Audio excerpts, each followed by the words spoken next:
জবাব বলতে হবে যে অমুকটা মারছো কেন, জবাব দাও।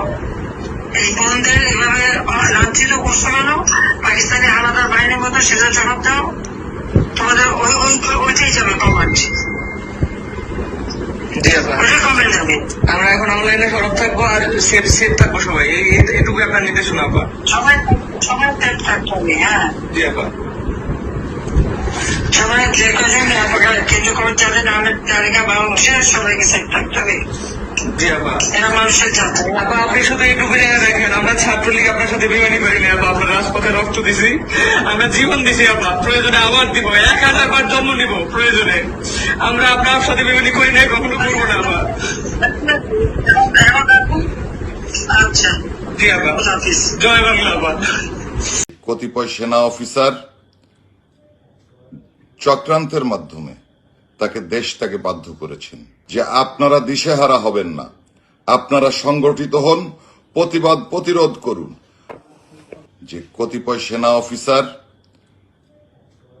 চক্রান্তের মাধ্যমে তাকে দেশ ত্যাগে বাধ্য করেছেন। ওই সময় তিনি যদি দেশ ত্যাগ না করেন, তার নিয়ন্ত্রিত এসএসএফ যদি জনগণের উপরে গুলি করে, হাজার হাজার প্রাণহানি হয়। সেই কারণে তিনি হেলিকপ্টারে উঠতে বাধ্য হয়েছেন। পরবর্তীতে তিনি ইন্ডিয়াতে আছেন, আমার সাথে তার কথা হয়েছে। আমাদের প্রিয় নেত্রী বলেছেন যে আপনারা দিশেহারা হবেন না, আপনারা সংগঠিত হন, প্রতিবাদ প্রতিরোধ করুন। অবিলম্বে তিনি আমাদের মাঝে ফিরে আসবেন। জাতির জনক বঙ্গবন্ধু কন্যা সব হারিয়ে বাংলাদেশের মানুষকে তার আপনজন হিসাবে জানেন। তার বাবার স্বাধীন করা বাংলাদেশে আবারও তিনি আসছেন, আর আমরাও অধীর আগ্রহ নিয়ে অপেক্ষা করছি।